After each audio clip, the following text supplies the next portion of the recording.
wonder where Nicole is. She usually She calls. always comes. I know Tuesday nights are sometimes You're probably tough. gonna get a message on your computer that says this message is being live streamed. You just push, got it?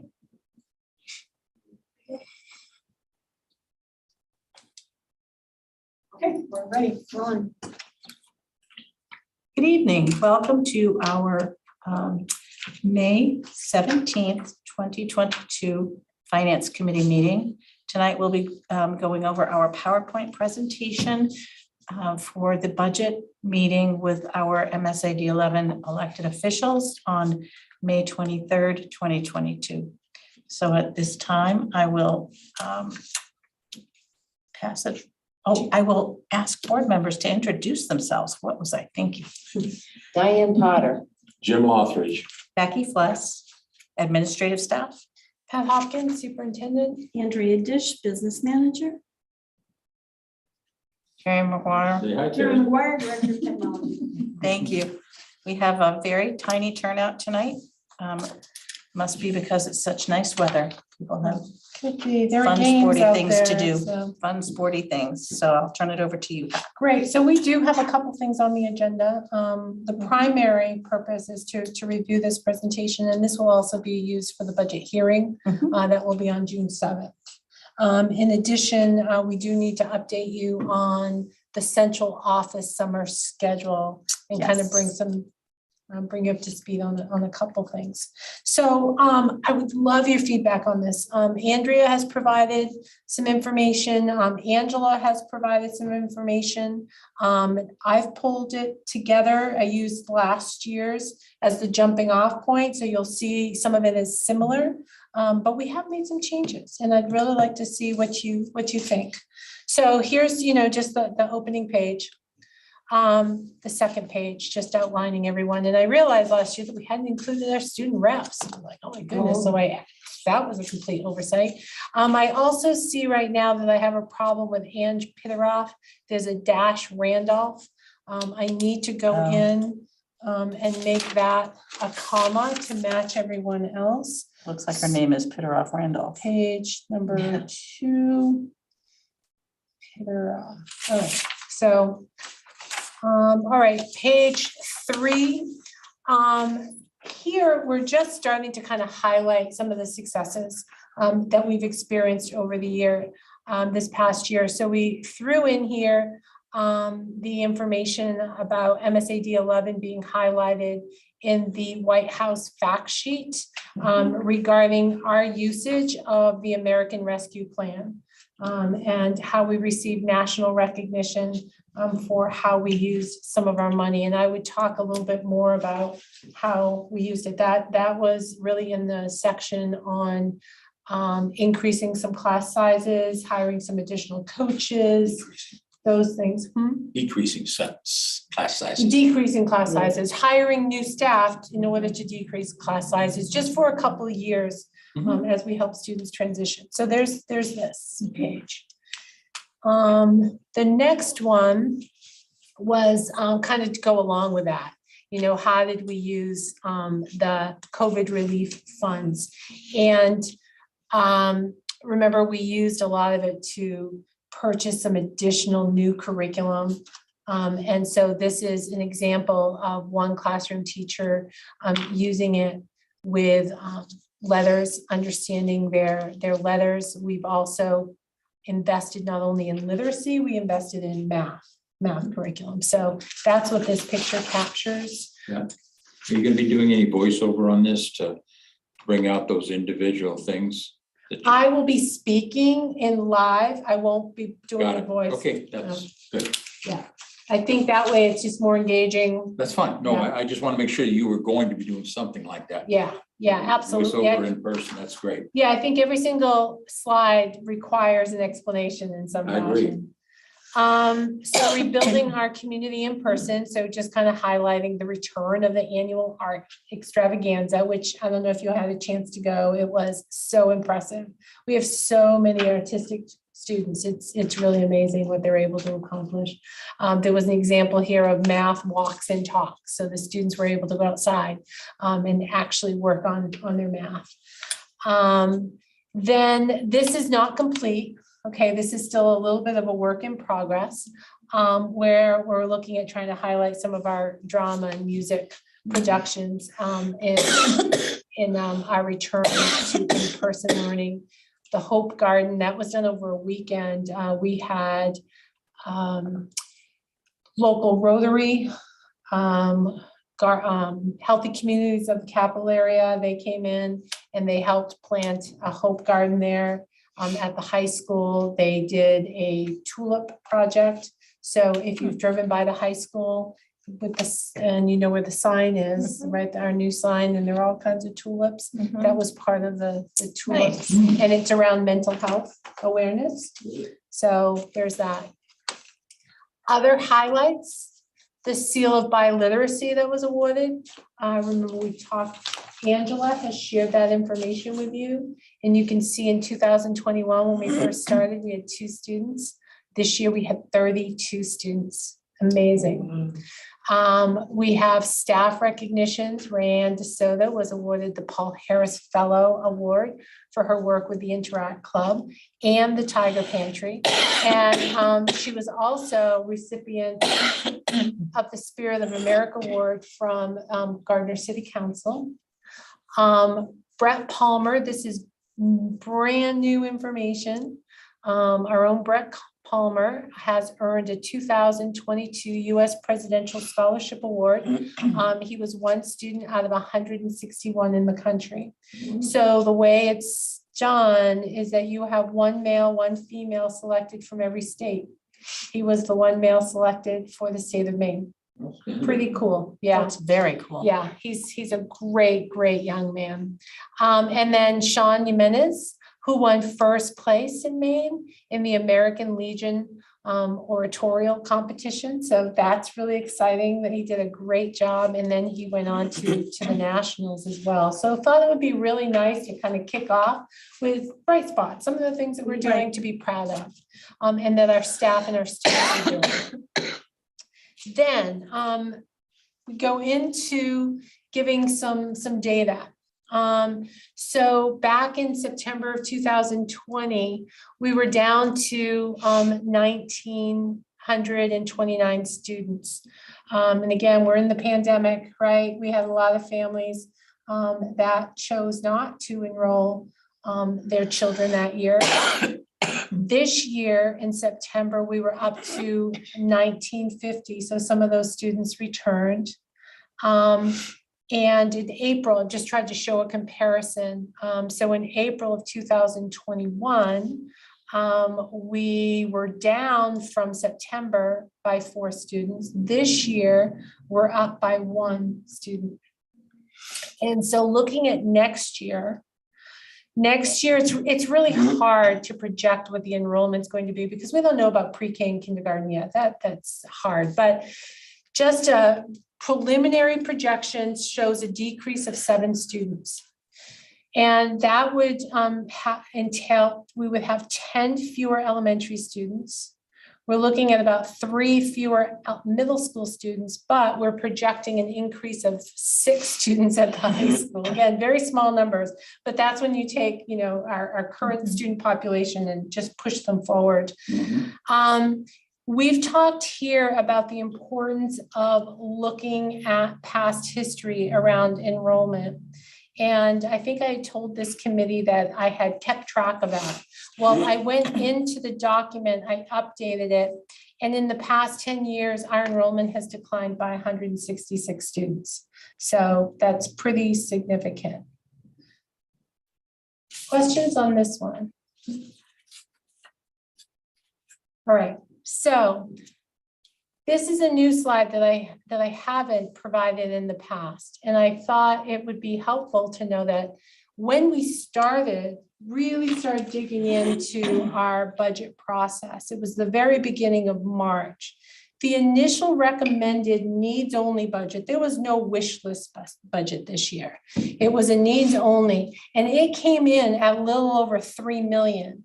Or an 11.29% increase over the current budget. The impact to taxpayers with that type of increase would have been between 22% and 23%. So the finance committee directed administration to bring in a budget that was no more than 5 to 6% to taxpayers. In order to do that, we had to reduce the budget by over the proposed budget by $1.6 million.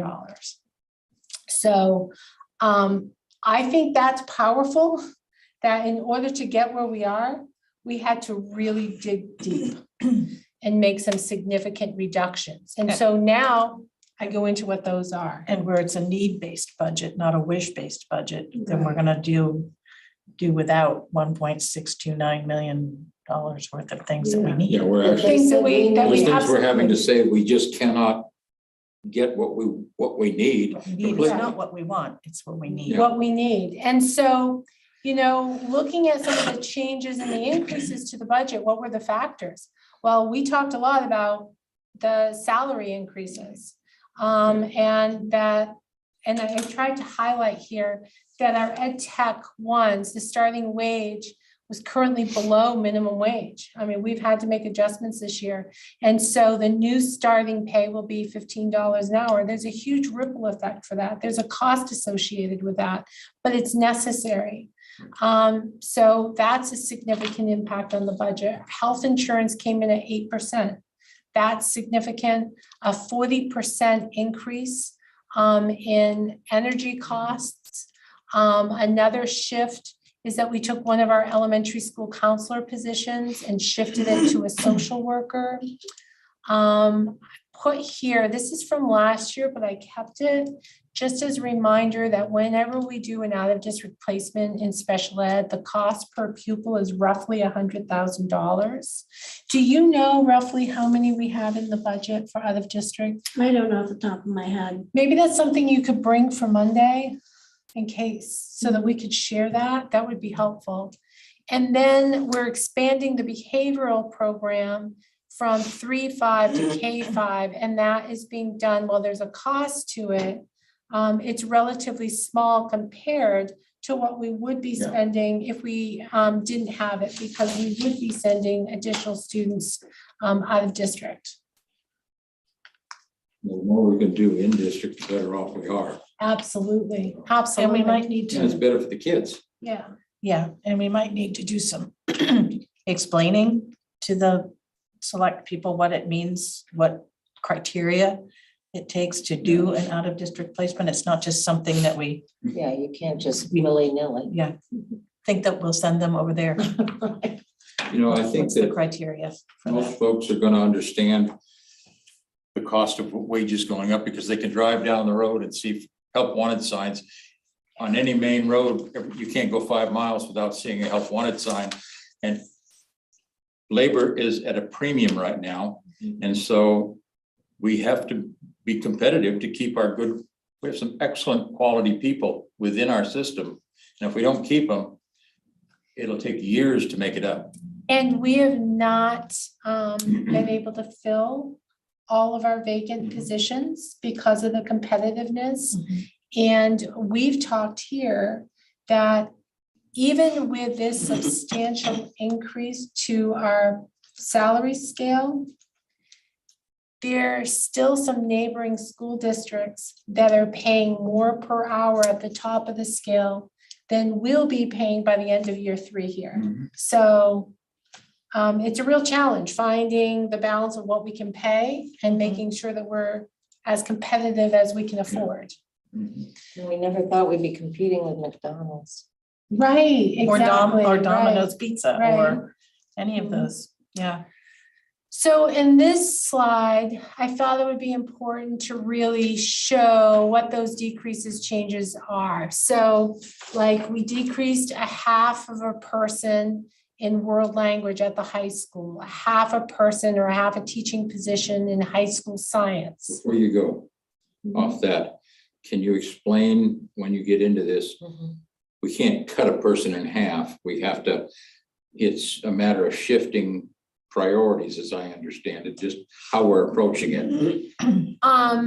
Yes, it is a Their part-time, time, maybe, that. their time is being reduced. So they're going to be employed only half-time. That's what I. So maybe instead of 0.5 I should be clear that it is a part-time, reduced from full-time to I part-time. think that would be good. All right, what slide is this? And did that go, over well?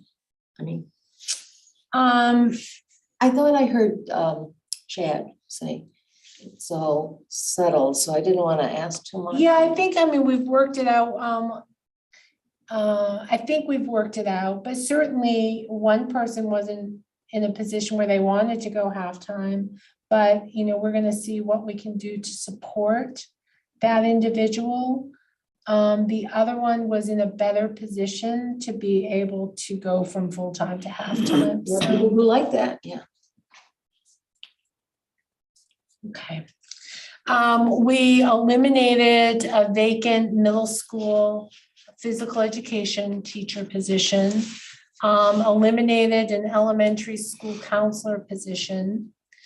We had added a half-time custodian at Helen Thompson. And that's because of the modular, we needed that extra time, but we ended up eliminating it, and we'll just have to shift people around as best we can with our custodial staff. Reminder that we eliminated 3 special ed tech positions. We hadn't filled them in a year. So that's what we did. And Pre-K. leaving those positions in there kind of falsely inflates the budget when you can't fill it. Correct. It just leaves. money. But, I think that Alicia would say that she was still hoping to eventually Oh, of fill it, course. but- And if we get to a place where we can, and we're a little more fluid Right, financially, we will, but if it puts the budget up right, falsely, that's not right. helpful. Special ed teachers have an awful lot to do when it comes to working with the children that they are working with. And the more we can provide ed techs for them, the better off the whole program is. We're really actually looking at, it's not more ed techs. It's making sure that the people that we are able to employ know exactly what their work responsibilities are and are able to support students in a very meaningful way. I think sometimes, you can run the risk of saying, oh, this student needs support, let's get some support. But then what does the person really do all day long? Are they being effective? Yet at the same time, you can't have too many because they do play an incredibly valuable role with students to support. Do you know how Your many academic one-on-ones we have? We try not to do one-on-one specifically. We have in the STEPS program 4 or 5. Honestly, they move around. The STEPS program, which is the program that was moved last year over to Helen Thompson, it's your autism program, and they are more likely to have one-on-one, but other than that, we try not to, because it's really important for students not to become reliable on one person. I agree. But And there must be some that we have. we have 8 students currently in that program. Okay. So I'm guessing we have somewhere around 5-ish. That sounds about right. I can certainly tell you how many overall special ed techs we have, but I can't tell you.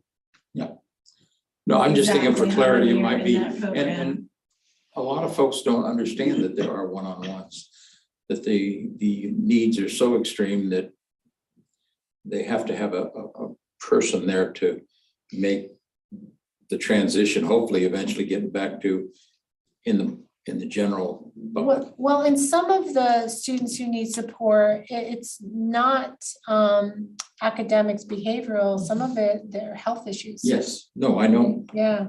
When my wife was substituting, she was quite often asked to come in on one-on-ones. Yeah. And I know that was, and she liked it. Yeah. Jim, we have 41 special ed techs in the district. That doesn't include our district ed techs. Those are just for 41. special ed alone. Wow. That's a Those substantial. special ed techs are very closely monitored and cannot be used for other things, other duties. No, I know, So, but no, I mean, for the public that's hopefully Yes. watching yes. riveted at the edge of their seats. I mean, we They can. need to understand. I mean, they can, some of them are able to do some duties as long as they're not doing any more than any of our other Right. regular ed staff, but primarily we try to schedule their time so that they're providing direct services to students. And 17 of the 41 are paid out of local, out of federal funds, out of local entitlement, IDEA. So they're pretty much prohibited from working Yes. on, Yeah. they need to work with special ed kids. That part we don't have to pass on to the taxpayers. Correct, that's That's federal funds. And we have to account for that time, correct? Oh, yeah. Absolutely. They have to certify that they are indeed only spending their time working with Yeah. special ed students. And that's again important for people to understand. Yeah. We also eliminated pre-K playground over at LER that was requested. That was about $10,000. The academic tutorial program, as a reminder, that's a program in which we hire a substitute that is assigned to each building, and that substitute will release teachers so that they could work in small groups with students. So that's what that program is. Various supplies and software. There was just too much to go into it. Athletics, as a reminder, JV boys ice hockey and JV golf. Freshman girls and boys basketball. A lot of these really had to do with numbers that didn't warrant the continuation. Plus basketball, there are a lot of other opportunities to play basketball in local clubs, groups. I mean, you have Gardner Youth Basketball, Atlantic sports. There are lots of opportunities. What we didn't put on here, and I made a point of not putting on, was any sport in which there was only one opportunity for students to play, and it was kind of a unique thing, such as wrestling, right?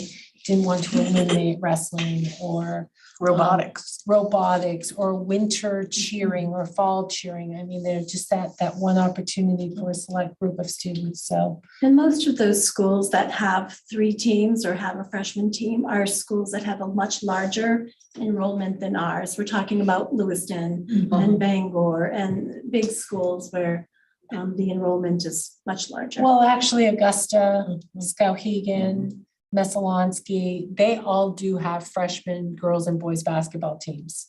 But basketball is the only sport in which we have freshman teams. We have just JV teams in many of the other sports, but they What about do, some of the the, local schools do have freshmen. I thought our freshman team was playing other JV teams because there weren't other freshman teams. I'll figure that out. No.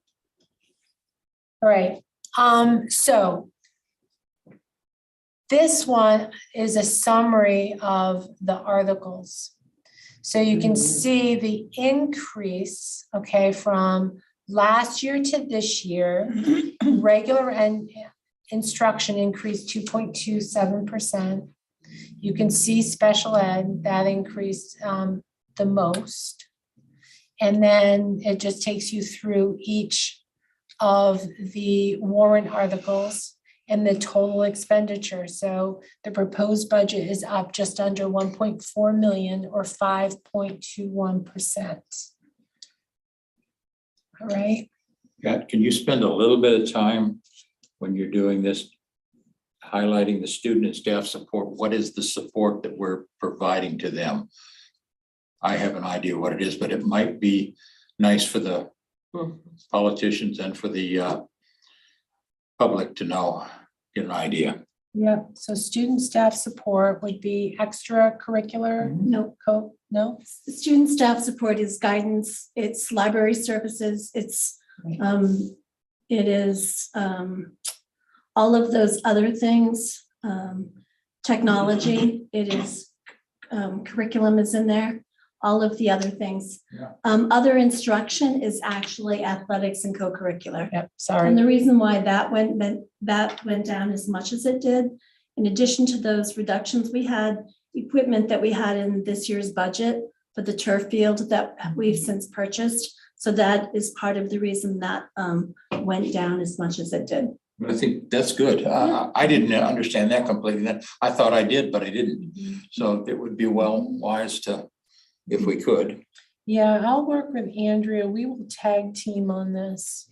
Now, the instructional coaches that we've been hearing about in curriculum, are they under staff support? They are under student and staff support, Uh-huh, correct? yeah. Yep, part of curriculum. So that increased number is really not all that high when you No. think of the No, it isn't. mass I of what just, it covers. I just think it's something that I didn't. Yep. I thought I knew better, but I didn't. And so included in there would be salary increases, health insurance, all of those types of expenses. Okay. All right. So again, the increase is 5.21%. So the proposed budget is the 28 million.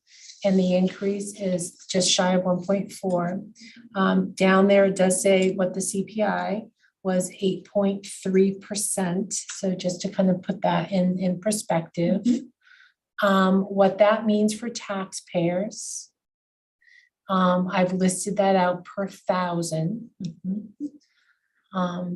I'd like to make a recommendation of a slide that we add back in, and it's the pie chart that basically shows the percentage that the state pays and each of the four town pays. And I think it's what I think is interesting about it, I think we should include the amount they pay versus the the percentage of students that are being sent from their town. So for instance, West Gardner pays 12.06% of our budget, yet 29.66% of our students are from West Gardner. Randolph pays 3.66%. However, 8.67% of our students are from Randolph. Pittston, 8.48 is what they pay. They send 19.87% of our students, and Gardner pays 14.3%, and they send 41.8% of our students. So I think it's a great idea, a great way of showing this is the percent you pay, and this is the amount of students that belong to your community. So maybe We can add that. could Do you have that? It's a pie chart that I do that's in the budget brochure, but I was thinking about it, about showing towns how much they pay in comparison to the students that we service. Yeah, we can So we- absolutely add that. Great, That's excellent. great, Yeah, we can add that. good. What we do have in there in terms of pie charts. Before you go off this last one, you said CPI.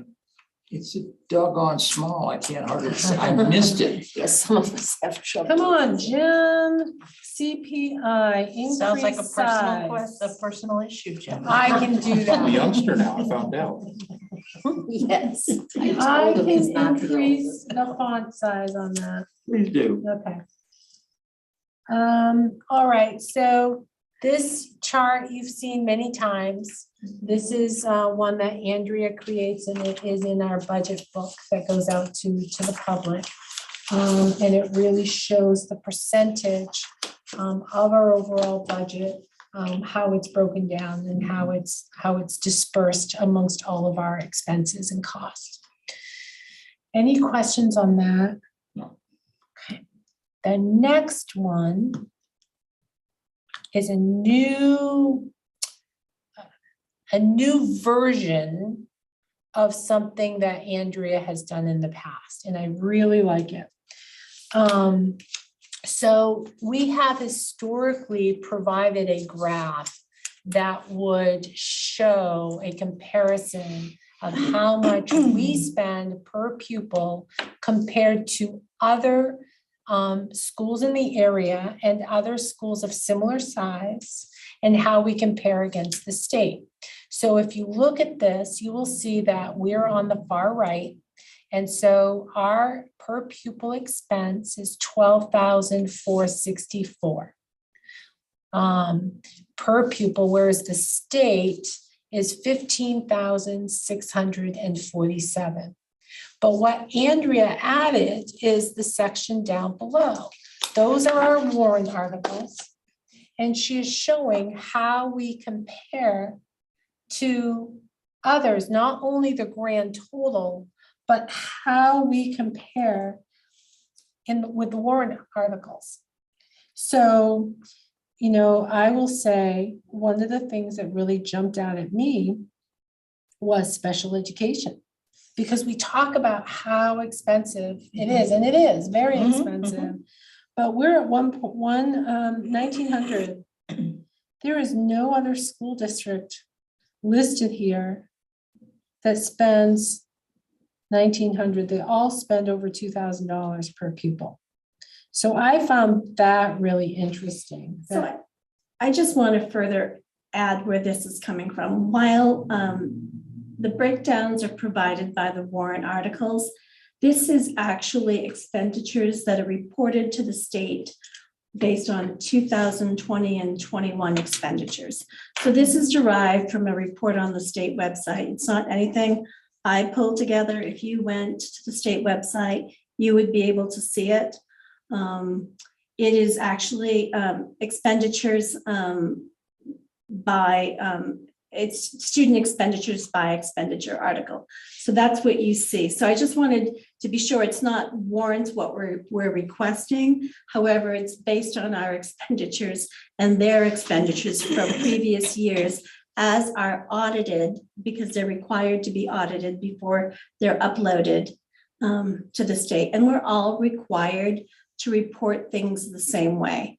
So the way that I report things, there's a federal handbook code that all schools have to use. So if I buy a pencil for the business office, I'm coding it the same way as every other district in the state as any other district in the country. It's a federal handbook codes. So that way, when we're talking, we can make sure that we're all comparing apples to apples, that I'm not coding this to football supplies.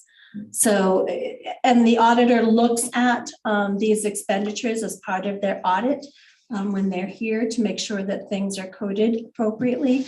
And then I upload it, and actually he pulls it back down and signs off on it, and as they're required to do. So I just want to make sure that this is state data, it's based on expenditures, and it's for anyone to view on their website. Sorry, Pat. I just wanted everyone to understand where it came from. Well, and that's why I think that when we do this, we need to tag team, because you certainly have information that I don't have. It's where I live. That's because that's where you live, and so live. do a tag team. I Sure. think that that's important information for them to know, and I wouldn't think to share it. Does that mean if I steal one of your nice pens, I've committed a federal crime? Yes. No, it means this pen is still going to be coded to the business office. But on a serious note, if you look at these, look at our debt service.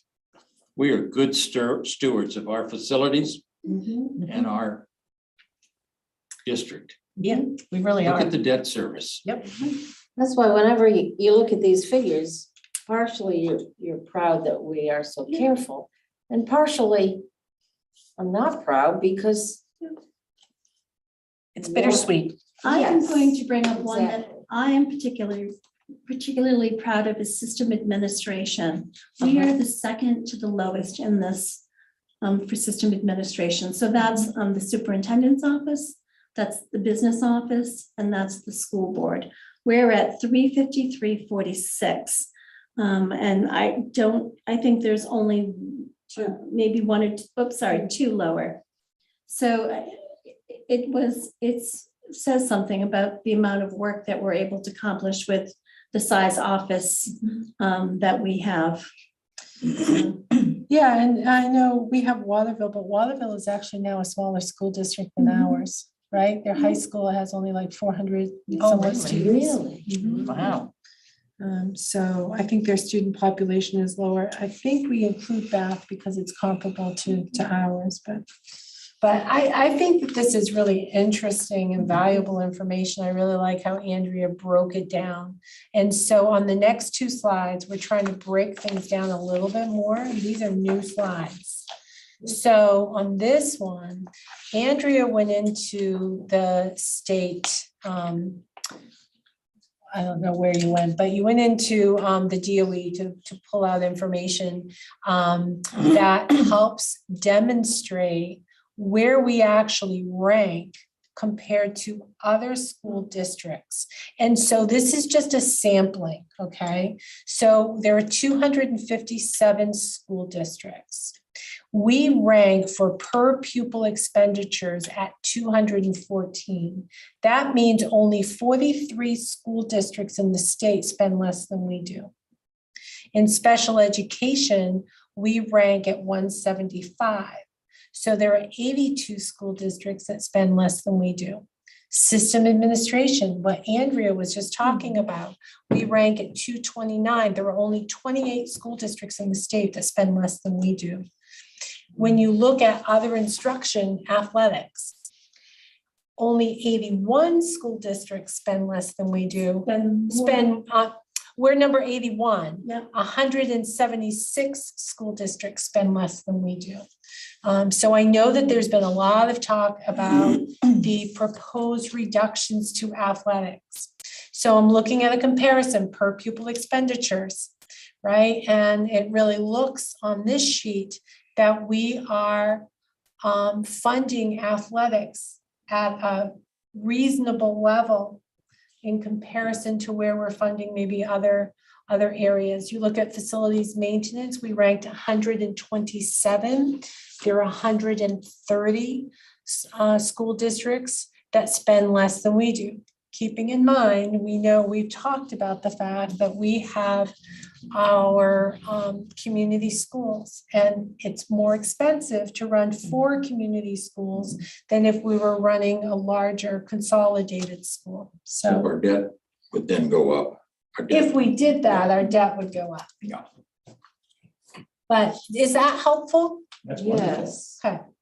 Then the next slide was like, I got to thinking, all right, it's great to see that we are spending less per pupil, but what does that really mean? So I looked at the state and said, all right, the difference between the state average and our average is $3,500 per pupil. Now of that, you can see that I put in there that debt service, since we don't pay any debt service. But if you take $3,500 and you multiply it times 1,951 students, our current population, we would be adding $6.2 million to our budget to match the state average. Then I thought it would be helpful to look at other schools in the area, and I just grabbed a couple or 3. So I have RSU 4. And they spend $1,600 more than we do. Of that, like 382 is debt service. But if I don't take the debt service into account, again, I multiply that times our student population. If we were to match RSU 4, we would be adding $3.1 million to our budget. Same thing for RSU 12, which is Chelsea, Whitefield, the other side. We would be adding $3.4 million to our budget if we were spending the same amount per pupil. Now, their debt service is a little bit higher. And then you look at Augusta. Augusta, the difference is 872. And so for that, we'd be adding just shy of 1.4 million if we were spending the same amount as Augusta spends. Now, looking at their debt service that they pay is slightly higher than the difference in the per pupil rate, but still. Is this a valuable slide? I don't see how they can not say, oh, we're not gonna question you, because, I mean, not question us, they question us, but how could they not accept it? Well, from my perspective, I thought it was just a valuable reality check for all of us, but it takes the other slide that shows the per pupil comparisons and puts it into perspective of what that really means. What that really means in terms of dollars. So if we were matching them, we would be adding a significant amount of money to the budget. I think it speaks volume as to our thriftiness, whether that's a plus or a minus. We seem to be managing to get it done for a lot less than others seem to be. When I came on the board, these all speak to my issue at that time. I didn't want to be the cheapest school district in the state of Maine. I certainly don't want to be the most expensive. I actually want to be dead center if we can. But this particular year, I don't have a problem with being down at the lower end. You know, we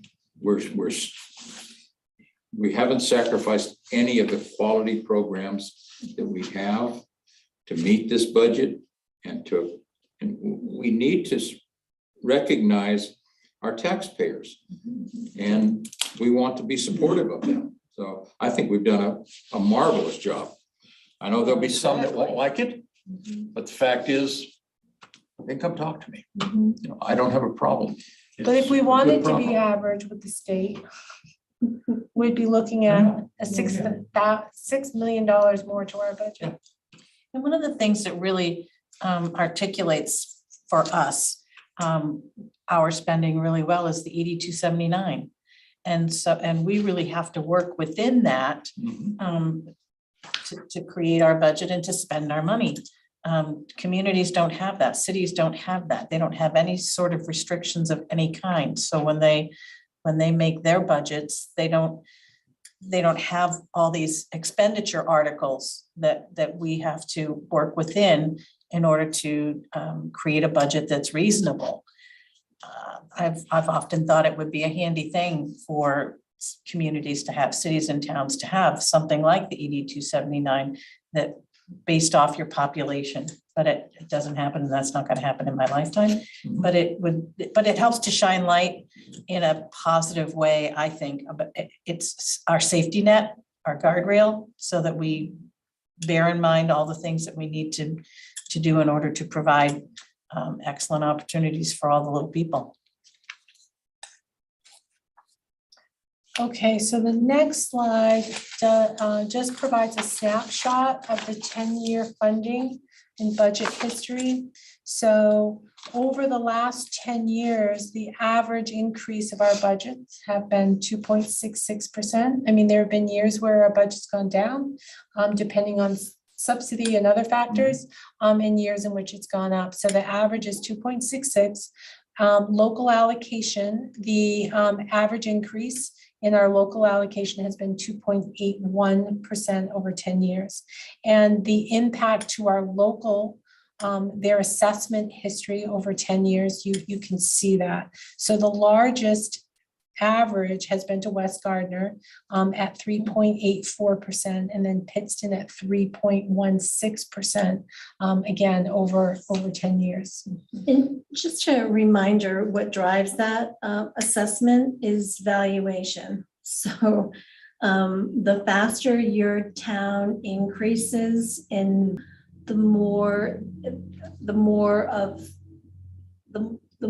higher the percentage that you're required to pick up. And that's not an MSAD11 requirement, it's a state requirement. It's based on valuation. So Which is different than local valuation. it's based on the valuation as established by Maine Revenue Services, Right. yes. Another thing people don't People don't understand. understand, and it's Correct. very complicated to explain. And the reason that the state does evaluations, because all the local towns do assessments differently.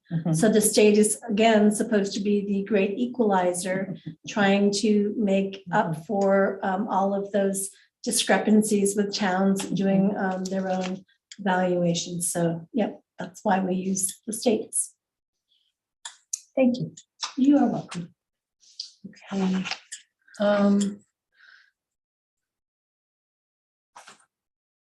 I just realized the agenda for Monday hasn't gone out, so we should do that so that we don't have an illegal meeting. Then the next section, this is some information that we used last year, right? We've talked a lot about how we've used the federal dollars, but I thought that it was important to share that again, that there will be new elected officials who maybe don't know or don't recall how we spent the money. So I used, I kept the information from 2021 so that they could see how we spent the 4.9. And then I switched to the American Rescue Plan and what we did, how we spent that money. And so this is where we do the 9 additional classroom teachers, the social workers, the instructional coaches. And that goes on to the next page so that they can see how we spent that money. And we tried to put a lot of the money into the facility as well as into instruction. So that money was designed to help improve airflow, but it also reduced what we would have to spend out of the local budget. And then this is a new one too, that I thought that we should probably add the conversation that you've been having. What are our future needs? What discussions are occurring behind the scenes? So that they know that you're talking about a bond to help upgrade the facilities. And that would include the paving of every parking lot, new gym floors for 3 of the elementary schools. At the high school, bathroom renovations. You know what we didn't talk about, but we had in years past was locker room renovations, and that's say locker room, not locker. The cafeteria floor, the catwalk, the outdoor track. Those are all things that we've been talking about under a bond. So I thought it would be important to put that on their radar so they're not caught off guard that those are concerns. And then like, let's put out there that you've talked about a consolidated elementary school. Now, it may go nowhere, but there's I get to say I'm against it. You can say whatever you need to say, Okay. but I think if we don't, I don't have they're a gonna problem say it saying to us if we don't say it to them. If they don't think we're thinking about it, they're gonna say, why do you have all these elementary schools? If we have fewer and fewer students, why'd you do that? But you won't hear it So- from Piston or West Gardner. Well, and that's fine. That's fine, but you'll hear it from somewhere. I can't say what community it will come from, but if we're not being forward thinking and even considering it, it's not responsible. And what I'm hearing from some of my colleagues, that school districts that are getting approved for construction, there's a real push to consolidate some of the schools in their districts. So maybe they were approved for an elementary school at $30 million, whatever it was. By the time the plan is done, it's a $70 million project because they're consolidating, because in the long run, it's going to cost less money to operate. So I think that if our district were to apply to the state for a consolidated school, well, I don't know if we would rate high enough to get funded. I just think that it would be better received. Yep. Than if we ask for individual schools. And we know, Oh, I again, think you're Pittston right, needs to yeah. be on that list. And now that we have modulars in 2 locations, In the future, I mean, the DOE and the state is looking at how can we provide more of what students need? And the highest cost, one of the highest costs is facilities, energy, maintaining. And we have to, all that stuff keeps money out of the classroom. We need more. Our needs are inside the classroom. We would be able to eliminate all of our duplication of services, so there would be Yes. one kitchen, one library, one. We just have to talk about it, and how it happens, I have no idea. And I understand the whole community idea, Jim. I'm very pro-community schools. Yeah. I come from Southern California. You would think that a school of 600 or 700 K through 5 would be a consolidated school. It's not. It's a community school. And you might have another one just 3 miles down the road that has another 600 students. And it does develop a community. They have the same thing that we have, the family events that everybody comes to. And anyways, I would think California would be different because things in parts of California, they're so densely populated. You know, it's easy to draw a circle and get 400 or 600 kids within. I mean, we're transporting kids. I mean, look how far it is between West Gardner, the outer reaches of West Gardner, and the outer reaches of East Pittston. Pittston. So, I mean, I have no doubt that the size of the circle that can be drawn in California is much smaller as far as 400 or 600 than what we are drawing here. what I'm getting at is though that it is still a community school that they're dealing with because the same issue, you know, maybe there's in our case, in Southern California, there's a Stater Brothers Market who is helping the school with whatever fundraiser it is. And yet there's another Stater Brother Market 5 miles down the road who is working with a different school. And in the design of the schools, even though you have 800-900, the designs of the schools are done in such a way so that you do still have community. Yeah. You know, it's broken down, so you still have that, the pre-K and kindergarten together in a community and, you know, so. it is cheaper to run a school in California, I feel, than here, especially when you talk about facilities, because you don't have to heat them as much as we do. You do have to AC them in the beginning and end of school, but anyways. Yeah, I would build any new school that you build, I would encourage you to have AC. Oh, yeah, even, yeah, In here, the yes, AM well, nowadays. So, heat pump, yeah, something. big heat pump. The community that I live in, Many heat pumps. they just closed an old school and they're actually with their federal monies. They're building on a grade 4-5 wing onto their middle school. They're closing a very old school and they're adding a separate wing on to their Where's middle that? school. I live in Waterville. Oh, Waterville, yeah. Yeah. Really? They're closing the They're closing the Albert Albert Hall Hall School, That's where- which is a very old facility, and I completely understand why. It's old and it's very tired. It looked a lot like the O.C. Whitman School. Yes. Oh, that was such a dark old building. Yeah. So you agree that I should probably keep this slide? and we Absolutely. should Yeah, share with absolutely. them? Yes, Okay. and also, you know, the bond upgrade to upgrade facilities. I mean, we've been talking about the paving of the park, some of these things for like 6 years. We've been Yeah. talking about these things. Everything on this list has to be done. It Yes, isn't a question of that we have put it off, but it still has to be done fairly soon. And if we don't put a bond forward, then it's gonna have to be plucked right on top of the budget for the year that it gets done in. Right, We tried this year. right. Well, yeah, we tried, but, and I'm not criticizing this year. This was not the year to do it. It was just, anyways, I could go on, but Then the last piece I have is adult ed. Since adult ed has their own budget, their own warrant article, and I believe Josh is going to be in attendance so that he can speak to it. nice. So this is the information that he sent to me. As a reminder, the adult ed budget is actually going down $50,000. And the local share is a 0% increase to taxpayers. So, That should be happy. I suggest that you hit our driver's ed program. I've already been hit up by individual at the town office that they're just super stoked that there's going to be I thought driver's they- education available within our system.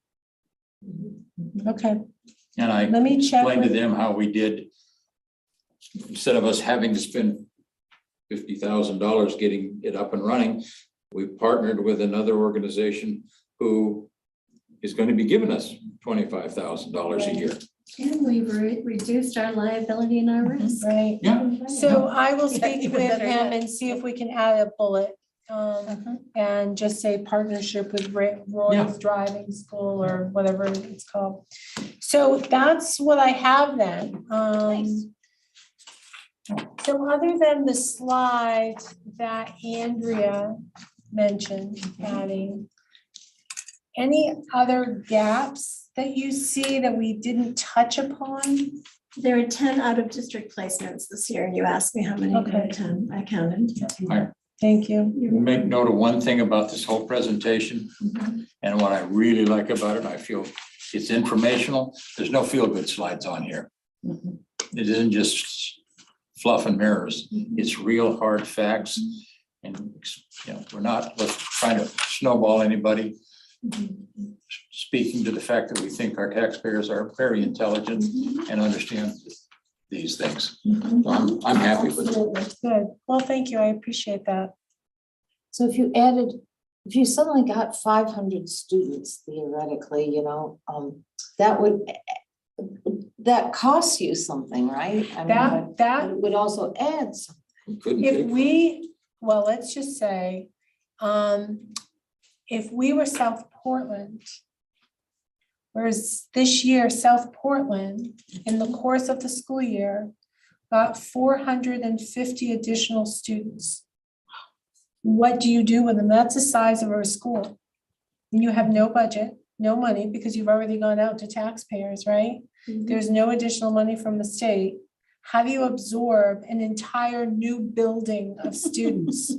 No money for staff? I don't know how we would do that, That would be Diane, but that shocking. happened this year How to did they South do it? Portland. I don't know how they've done it. I'm sure their class size policy went out there. Yeah, absolutely. Must have gone right out the window. So I don't know And how that's they've another done it. thing for folks to understand is we can't, these warrant articles are voted on individually and we cannot expand, we cannot overspend. We are, once it's voted on, once you say yes, we can't overspend. And it doesn't matter how much carryover I have in my back Mhm. pocket, I can only spend what we've been authorized to spend. Right. So it's really, I may have 6 million in for carry forward for another year, and Yeah. nothing we can do. Well, the reason I said that is I was driving around listening to NPR as I wanted to do, and they said that some expert was saying that because of our geographical where we are and that most of our land is fairly high compared to something like Florida where the sea level is just about there, a lot of those places are going to be flooded, and they said Maine is going to get a lot more people. Hopefully not like South Portland, you know, go gradually, but I think that's possible. well, there's a lot of It'll be Maine. over a couple decades or so. There's a lot of Maine, so not everybody's going to, everybody might want to live in southern Maine or central Maine, Right. but that's not going to work either. There is a lot of Maine, and we're gonna have to expand and move north The and good down news east. is those 500 kids the following year will go through the funding formula. So I will get That's additional right. funding for all of those students. Yay, Right. Yeah. That's the way the state's funding formula is driven. But you're going to get it at about 60% of the total cost. I will take. We'll take whatever pennies. 60%. We'll take 6 cents out of that dime. What is We'll do it. that cost? Because, To accommodate. right, once you them. get through the formula, the state Right. only reimburses us, or pays us out of 60% But I would approximately. assume it would also include a housing boom. I mean, currently, Yeah. you know what I mean? Yeah, The people would be yeah. building houses and valuation would be increasing as well. I mean, Mhm. you can't live in the park. Well, that Right? was just a hypothetical. Well, I don't know, they do that in California, they live it. They probably don't pay Come property on, stop taxes. picking though. on California. You're the one that keeps bringing up California. Go So, back to Maine where I was born. There you Yes, go. it did. It's a great so place. that's what we have for Monday night, and a reminder, that's at 5:30. It's at the middle school in the library. Mhm. So we'll send out an agenda for us and for the elected officials. Mhm. I'm not sure at this point how many elected officials have responded. I know we've received phone call from a few saying that they plan on being there, but Is our new city manager from Gardner planning to attend? I don't know whether he's responded or not. Okay. He was invited, so I I don't hope know. so. He may have other What time's Monday? 5:30. Mhm. And he still has another job, so I'm sure he's very Oh, he busy. doesn't have anything to Yeah, do, yeah. superintendents are just. So, No, they're not. so You know I don't think that. the other thing on our list just has to do with giving you some update on the central office. So we, as you know, have a vacancy for the accounts payable position. So we have advertised. We've selected candidates to be interviewed, and we'll be setting up interviews next week for that position. But in the meantime, it's vacant, right? We also have someone in the central office that will be going out on medical leave in June. And we don't know for how long, could be as much as 6 weeks throughout the summer. So we already have a smaller staff during the summer Like because our receptionist doesn't work. another upstairs person is going Yes. on medical leave. Yeah. You don't have anybody else up there. So we don't have a lot of support. It's not you. So we Not have today. the special ed administrative assistant who's gonna help us. Oh, good. The person who's going out may be able to do some work from home to keep up with the work, because during the summer months, what keeps our office really busy is the hiring of new staff, the constant posting and reposting of positions, work permits, families will come in and get work permits, and superintendent's agreements. And the business office, sorry, you're not even touching upon what the business office has. We're closing one set of books, opening another set of books, preparing for auditors, dealing with all of the new hire paperwork. Summer in the business office is crazy. So I'm kind of setting the stage and understanding that we're going to be closed to the public every Friday, starting June 24th, all the way through August 19th. And it looks like right now I'm gonna have to close to the public the week of July 4th. So July 4th is on a Monday. We would close the rest of that week because we just don't have the coverage in this office. Now, there may be some people who are working, but they're gonna be behind the scenes and they don't have access to the door, so that when you ring the doorbell, you won't have a computer to know that anyone's even at the door. Beyond that, I'm gonna have to monitor it. You know, there may be days when something comes up, someone needs to take off or wants to take off, and we don't have coverage, and we may have to close for a day here and there, or maybe it works out that we only keep the office open 3 days a week versus 4 days a week. So this is a starting point. We will make sure that we post it out on the website, put it out on Facebook so that people know as much as we can, and of course, put a sign up here on the door. But I just wanted you to know we may have to cut back even further. And closing on Fridays isn't anything new. We've been closed on Fridays to the public for years. And I think last year for the 4th of July, I think we also closed for the entire week. Really? I thought there was a week that we closed. Since I've been here, we've never closed for an entire week. Maybe, So, I thought we did. Okay. sorry, I'm certain we have not. I've never approved closing for an entire week. So that's why I'm struggling with this one, because it's the first time, but it's absolutely essential. We just don't have the coverage. And just because we're advertising for the accounts payable person doesn't not necessarily mean that we'll find somebody. I told Pat, it's a very small office and fit is everything.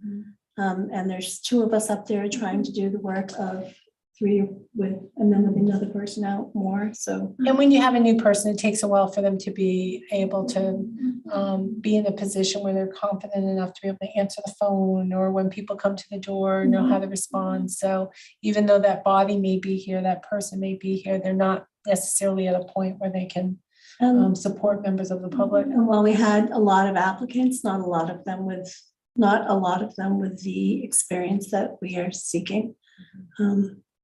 We trained the last one. If you find somebody good, we're willing to train, but it's a fit thing. So, And I've told this to Andrea many times, I think she works too hard. We need to get a serious person to back her up. And I know she doesn't want it, but we need to do that as, it's a good management decision that we need to make. We can't do it obviously for this year because we're already budgeted. But we need to put a position in next year that expands that office, because as you see right now, we're having we're down one person, and it puts us on a heck of a bind. So we need a good person. We have just filled the receptionist position. Leanne is retiring at the end of the school year. She doesn't work during the summer. And our new receptionist is going to be Stephanie Houdlet. She's coming over from Pittston Randolph. She's going to leave their front office and come to ours. We now have 3 administrative assistant positions open. Wendy Drummond has resigned from, she's retiring from Riverview. And today, Pat Goggin handed in her resignation, her retirement Oh, my. from Helen Thompson. She's been the administrative assistant for 40 years at Helen Thompson, Oh, my and has gosh. worked in this district for 49 years. Yeah, pretty amazing. So some real institutional Yikes. history that, or memory that we're going to be losing this Right. year. So a lot of changes. Jim, going back to what you mentioned about adding a position, we talk about adding a position to the central office. Every time we start budget, we talk about adding a human resources person, and it always falls to the bottom of the list. We have other needs. So while I appreciate the thought, there are other things that we Just need beneath first. paving. It isn't a need for the office, it's a need for the district, frankly. I understand. From a management point of view, and I'm not talking about your office management, I'm talking about overall managing of the school district. There needs to be another person there, because nobody lasts forever. And So as we think about succession, right, Yeah. and planning for the future. I asked you that question at the last meeting when you were talking. And those are things that we need to discuss in reality. I mean, As a reminder, we have talked about that every year, and even if it doesn't get to the finance committee, we talk about it Yes, every yes. year. And just as a reminder, some of the things that we've done is we've purchased some additional software. yes, To yes. try to become more efficient that way, to help alleviate some of the burden out there, but even with that. That was a great buy. I mean, that was a Yes, too. wonderful thing to do. It saves time, it saves money in overall. But like I say, I think we need a succession plan. Yeah. Having been involved with it, 2 or 3 of them over the years. It's important. As we get older, I agree. All right, so that's what we have. That's all Why'd you we look have. over this way when you said we get older? Oh, I don't think I looked at it, did I? Why do you have a complex? I made you feel better. I know, I do, don't I? So I don't have anything else. No. And future items will be the things that are Sounds on good. there. Yeah, so I'm not sure if we will have a meeting in June. You know what we didn't bring down? We didn't bring down the warrants for them to sign. So, Well, that will be fine. Honestly, I'm not, with Amanda going, I'm not quite sure how many warrants are upstairs. okay, we can always call and just have you guys come in if you have it. Is that Yeah, I'd okay? rather do that because as you know, I can sit down and Yep. Yeah. slowly write Yeah. and take a rest and give Okay. my hand a chance to recuperate. Okay, so we'll take a look at that and see, but we may not have a meeting in That's June. fine. I mean, you're having the meeting next Monday, Mhm. then we have the budget meeting on the 7th. Mhm. So you will absolutely have enough meetings. And you will need to set another meeting because after the election, you'll need to accept Accept the the result. the results so that I can send notices to the towns. Right, yeah. So you will have to have So we another. have plenty of meetings. And a regular board meeting. Well, June 2nd, Mhm. right, To add to all the others. right. Don't So put anything, the last week of June, I'm going away. I will be away that week Oh, as yeah. well at a Nice. conference, and then I've got to check on my. We're gonna have a meeting in a regular board meeting in August. We usually do, yes. We just skipped July. This is the only one. Right. And it's a light agenda typically to accept new hires that have happened over the Right, summer. we need to add that to Mhm. the June agenda. I was just thinking about that.